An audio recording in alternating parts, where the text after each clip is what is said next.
Hello, my name's Kathy Bissell with the Golf Show 2.0. This week, we're talking to Carl Markestad, who has a golf simulator business.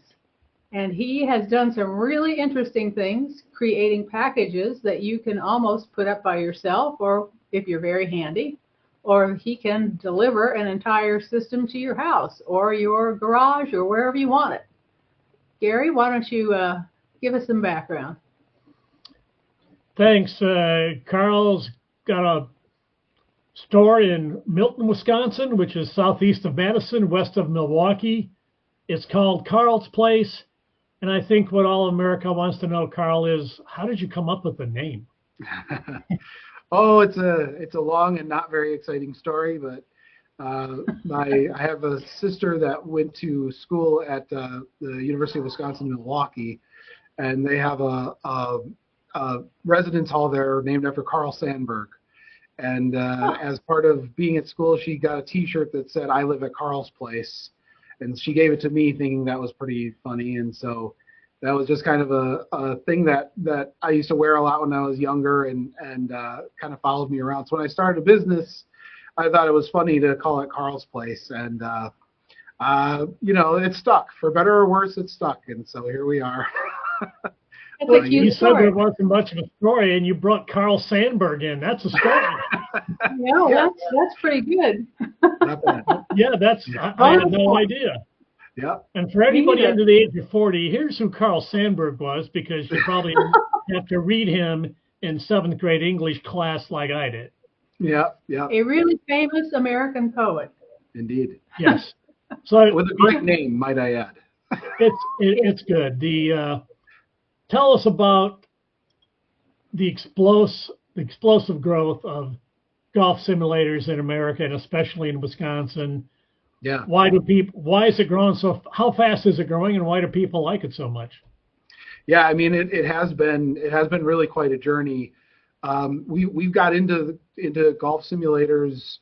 We used to just make large venue and backyard projector screens. We were really just a screen business. And about 10 years ago, we started getting a lot of questions about being able to hit golf balls into screens. And that was, I was familiar with golf simulators back then. They were certainly around, but not the the popularity that they are now.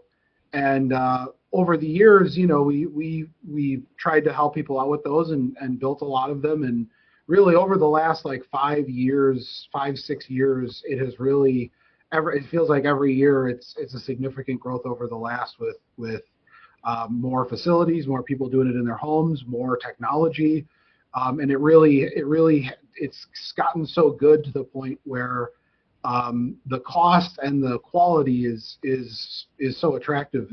It's easy for people to do, and yeah, it's outpacing the growth of on grass golf. Yeah. And that's really it's gotten so much better playing it. I remember when I lived in Milwaukee about 1 million years ago, and it's back in the 80s. It wasn't even a simulator place, but you could play, and they used slides, actual photographs of the golf courses. You may remember this, Carl. And you hit a shot, and you could hear the slides clicking as the computer figured out based on your launch monitor or whatever it was, how far your drive was. So it put you 250 yards up. Here's your view from the fairway or the rough from where you hit it. But it was all done with hundreds or probably thousands of slides, which was pretty interesting at the time, cutting edge. And now it's like, why did we even bother? It's so good now. Yeah, and everything is really good. The game, the software behind it, the actual simulation of the course is fantastic. I mean, it's benefited from all the advances in video games over the years. The 3D environments are incredibly realistic. The projection technology, gets you a bright, nice, crisp image on the screen. And then, of course, the launch monitors actually do a really good job of digitizing your ball flight. The high-speed cameras or radar that they use is extremely accurate. We test these a lot. on the driving range and compare to what the numbers would show indoors, and they're really dead on. I mean, minor variations for environmental variables, but it's really if close. they're so dead on using the full swing simulator on TGL, why do Billy Horschel and these other guys always complain about how far their wedges went? But because it's there's always some demon to in the box that they can blame for. That's right. It wasn't them. They know that it was not them. Yeah. It's like I love it when they do that. Yeah. Have more people become aware of simulator golf, or what you call screen golf, after the TGL series was on last year? Yeah, I mean, I think that's done a great job of getting more people in the mainstream to realize. I mean, a lot of people like yourself, Gary, have seen some type of golf simulator over the years and saw it as kind of a novelty. It's nothing like golfing for real, though. I've heard people say that many times. But then you see something like TGL, or you're just somewhere with a modern golf sim installed, and it really helps you understand, like, oh no, it's actually really quite good. It's not just the silly novelty that it used to be. It's something we really need. You're in Wisconsin, the center of just barely south of the North Pole, and I'm in Pittsburgh, which is slightly farther south of the North Pole, but not much. Yeah. We really need someplace. Yeah, she's from Florida. You're out. We need someplace where we can sort of play golf or hit balls in the winter. I mean, I'm lucky because I live 20 minutes from a dome that is the largest golf, dome used for golf in North America. It's 100 yards across, and it's great, but it's still not playing golf. Simulators take up a lot less space, and you can sort of play a round of golf if you want. I mean, hitting balls is one thing, but playing is a different thing. So it's great to have a combination of both if you can. But we need golf in the winter, Carl, and this is the answer. Yeah, I mean, and in our parts of the world, in the northern climate, you just can't do much from whatever it might be, December through February at least. Yeah, if not longer than that. So I know that would never happen in Wisconsin. I didn't have to live there, and all the popular sports in Wisconsin when I was in high school involved, hey, let's get drunk and play softball. Hey, let's get drunk and play volleyball. Hey, it was never let's go play ball. It was always preceded. The drinking age was 18 then, by the way. It's since been changed. But Wisconsin was very based around alcohol because of its long history of the people who settled there. But at one point when I was in college, 49% of the country's brandy was consumed in Wisconsin, and 25% of the country's beer. That's a lot that isn't that heavily populated. I'd be surprised if the numbers weren't still similar along those lines. I don't know. I think brandy old fashions are a big deal here. So I remember Playboy magazine used to rank the party universities, and Wisconsin was number one several times. And then one year they weren't even up on the list, and Playboy had a disclaimer in the bottom said, well, we didn't rank the University of Wisconsin because we don't believe in comparing amateurs to professionals. And a proud graduate of Wisconsin right here. Me too. I've been seen all there is to see on that note. So I think things have changed dramatically. Oh yeah.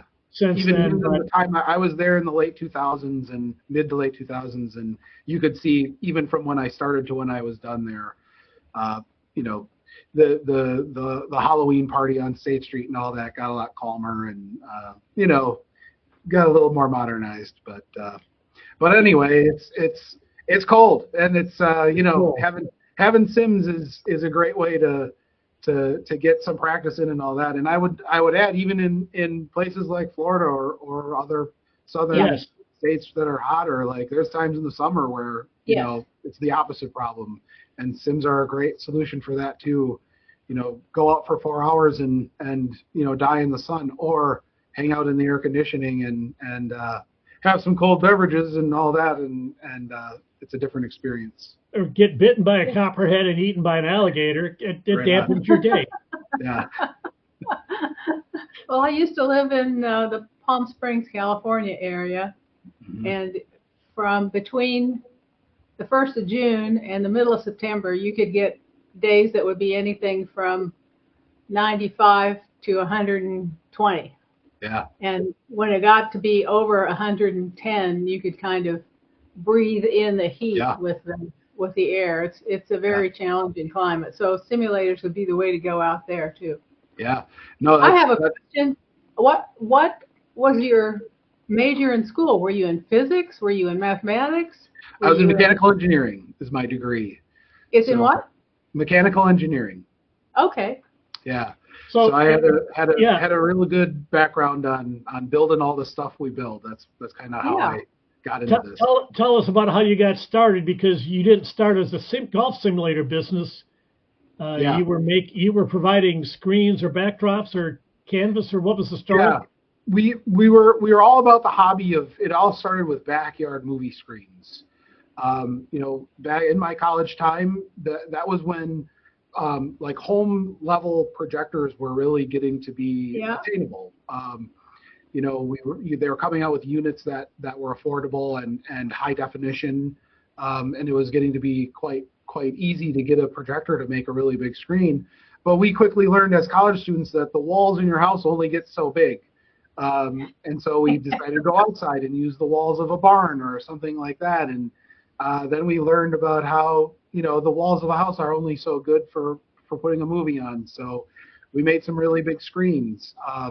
And that's how the business started, was finding other people who were doing similar, making really big outdoor screens and helping them with the fabric and the hardware and stuff to make that real easy. And so that's what we did for the first 6-7 years of the business was just that. Wow. Okay. And then around that 2014, 2015 is when I started getting a lot of questions about, making them for golf.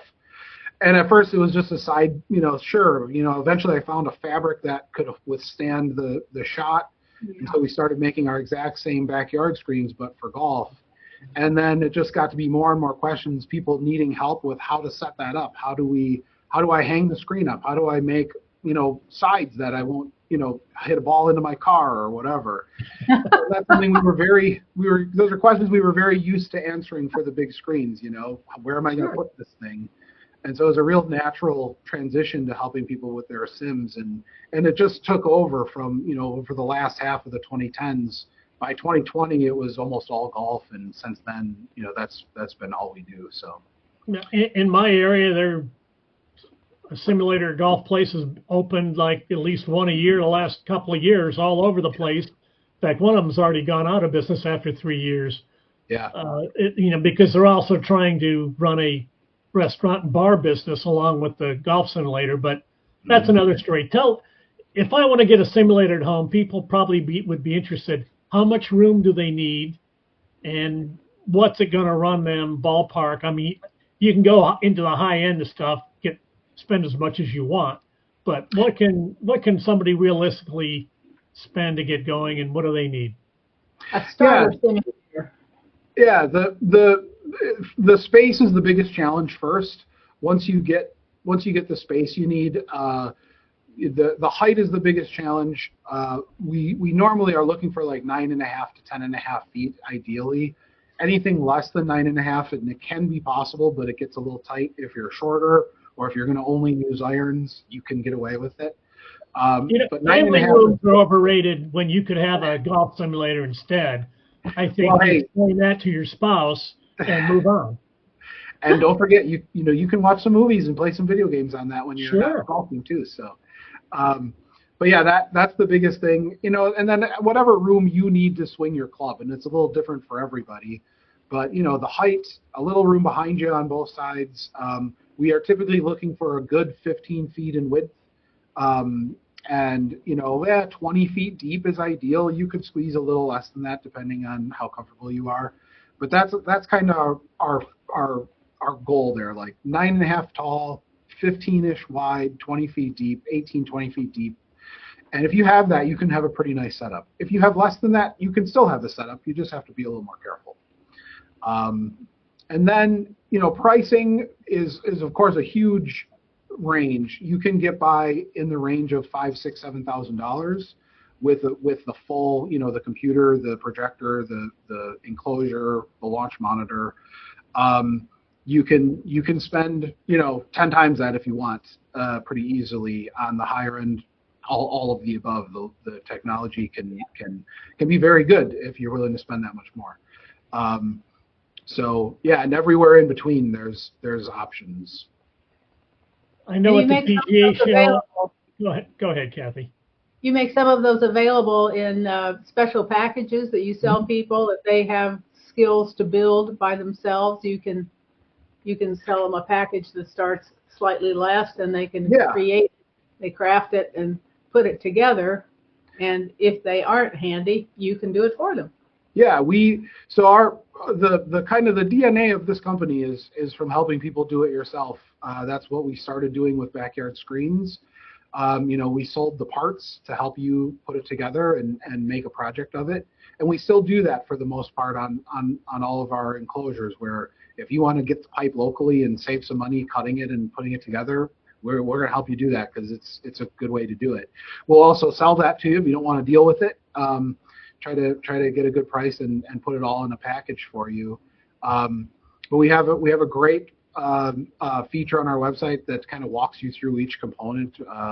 We call it Build Your Own Simulator, and help you understand all the constraints. If this is your room size, this is the type of enclosure you can build. This is the launch monitor that will work. There's a lot of compatibility questions that you have to answer, just usually based on your space, but also based on what you want the sim to do. What features are you looking for? And that's where there's that huge price range, and you just got to decide what you want.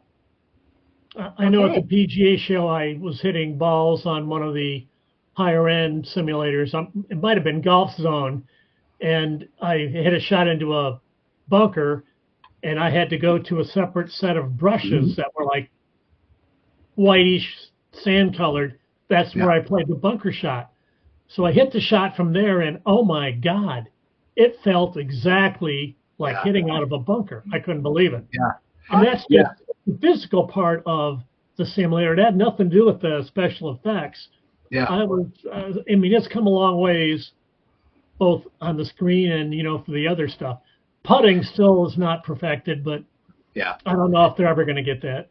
It's very hard to get a good read for a green and exactly how to the speed of your shot on the sim. A lot of sims handle that with just having a very large gimme circle, a +2 gimme circle at 15 feet or something like that. There's a few different ways that's handled, but most people don't do a lot of putting on their sim. The trouble mats are really cool.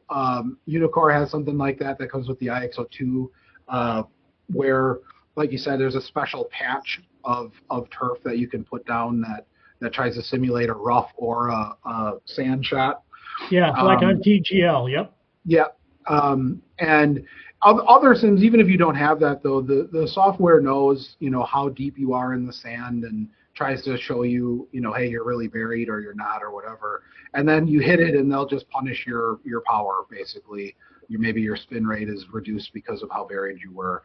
So it comes off, if you're familiar with how to hit out of the sand and how much harder you need to hit, it can usually be a pretty good approximation. But then the other times they have those other trouble mats you can do to further increase that simulation.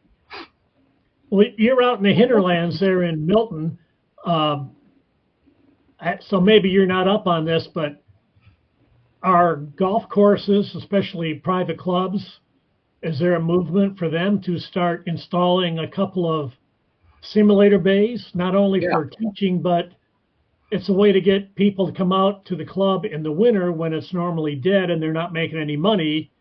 You get 6 or 8 or 12 people out there to, much like a simulator store or retail place where come eat, drink. It's like Top Golf, only indoors. Yeah. It's a way to generate revenue for your club. Is there a movement toward that, or are clubs not really willing to spend the money on that? Well, yes, I would say generally there is some movement there. It's a big mix, of course. Some clubs kind of really want to focus on the traditional golf experience. They're not crazy about the sim idea, but we talked to lots of clubhouses that do.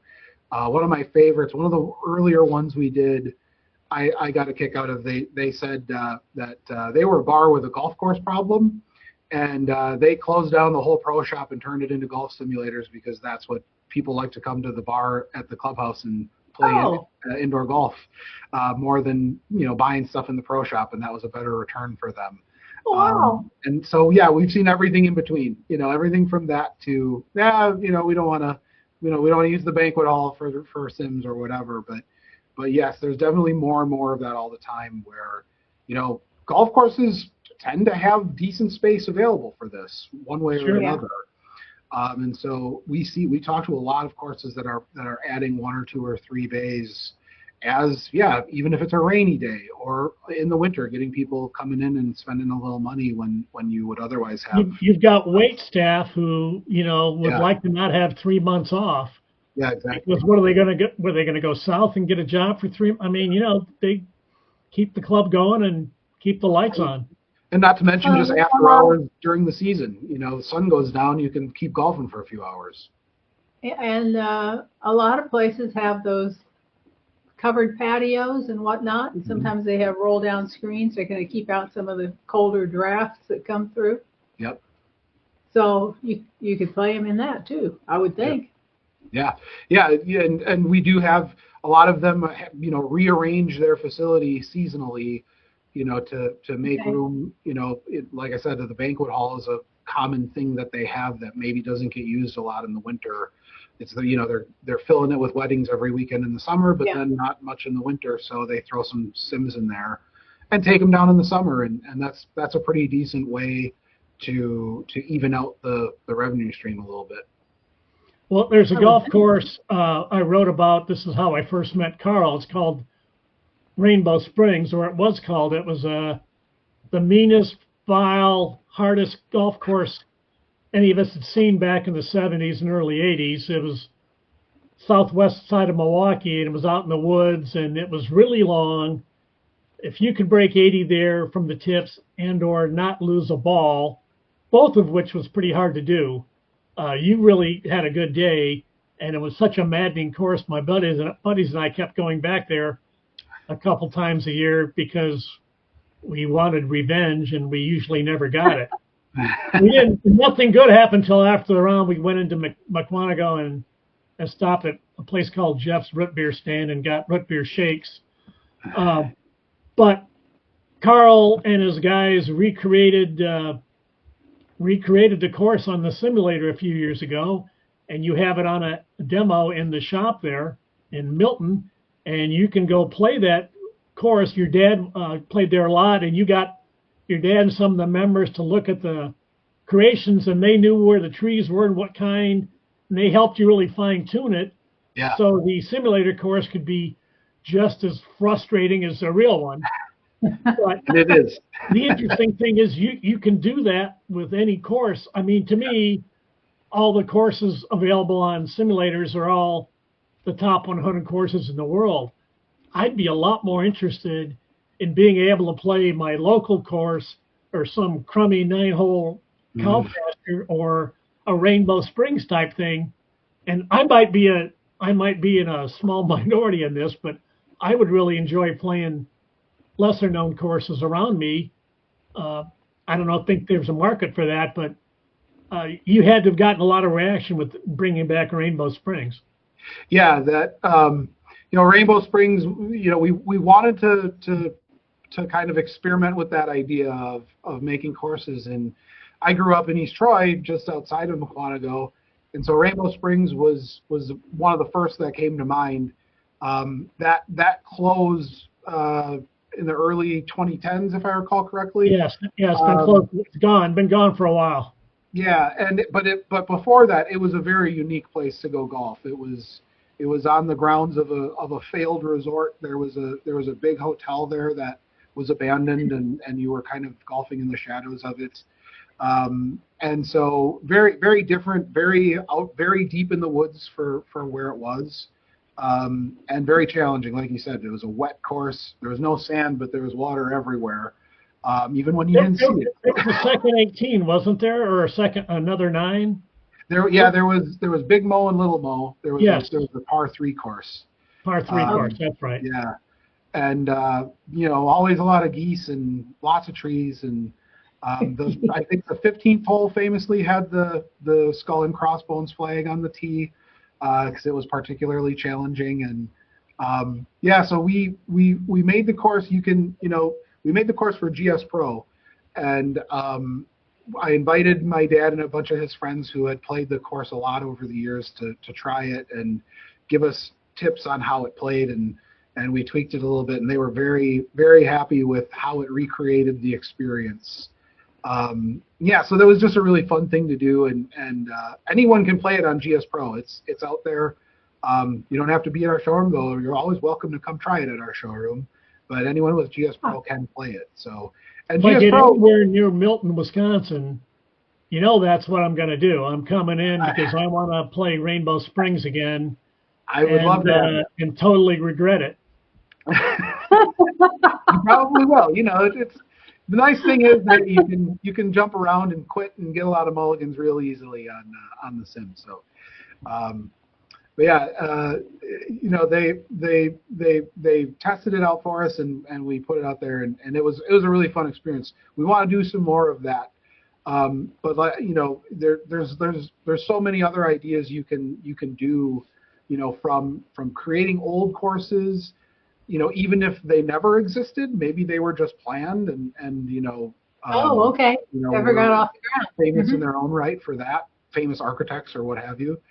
To just totally new ones, fantasy things golfing off the side of the mountain or in a volcano or whatever you might be. The sky is the limit. It can be really fun.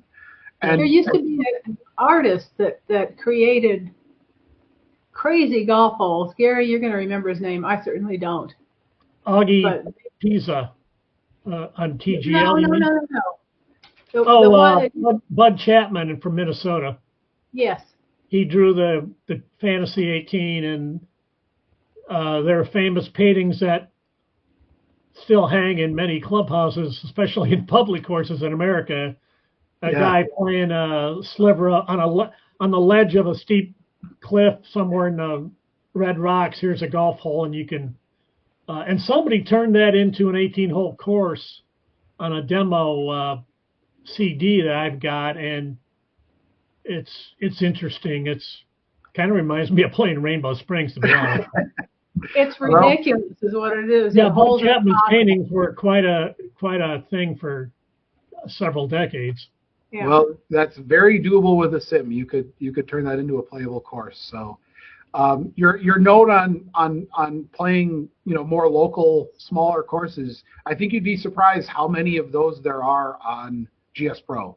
A lot of the software manufacturers do obviously emphasize the famous courses. They have licensing with the names and all of that, and they do very good work simulating those famous courses. Pebble Beach is always the big one, that's a very unique look and feel and all that. But if you go through the list of available courses in GS Pro, I think you'd be surprised how many are relatively little known or just passion projects from the community.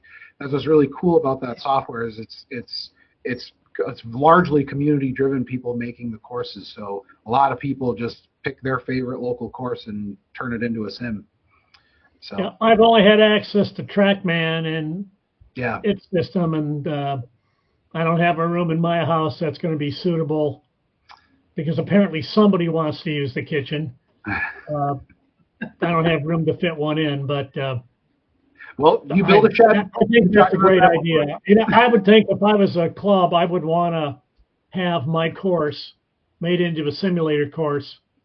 If I'm going to have a couple simulator bays to bring people in, wouldn't they like to come in and play your own? what's it like on the simulator? I think they'd get a kick out of it. But again, everything costs money. Yeah, it does take a little work to make those courses, but it is really cool. It's, for a course to be able to be, playable, in the clubhouse when it's raining or when it's dark or when it's freezing. Yep. That's pretty cool. People can find you online at where? carlofet.com, Carl with a C, or just Google Carl's Place, you'll find it. But yeah, we've got all of our equipment there. We've got chat, we've got email, we got phone calls. Call us up and set an appointment at our showroom if you want to see this stuff, or give us a call and we can help you with whatever. And after your storefront, what's the second biggest attraction in Milton, Wisconsin? Oh well, the Milton House is a big draw. It's an historical hotel, part of the Underground Railroad. That's the other big landmark here in Milton. Otherwise, we've got you're familiar with the historical college that used to be here. College, Dave Craig, Seattle Seahawks, the only guy from Milton College football team who played in the NFL, and he was pretty good. And then the tallest building in the county's here. It's like a grain elevator, so you got that too. Pretty exciting. Well, I'll bring my camera. I'll show you. You can see it from our parking lot. So Okay, good. I don't have to go there. Perfect. Carl, thanks for being here today. Folks, if you're in Milton, Wisconsin, or anywhere near there, go stop by, and I dare you to take on Rainbow Springs. And while you're there, buy yourself a simulator. Thanks, Carl. Thank you very much. Good to talk to you. Thank you. Bye-bye.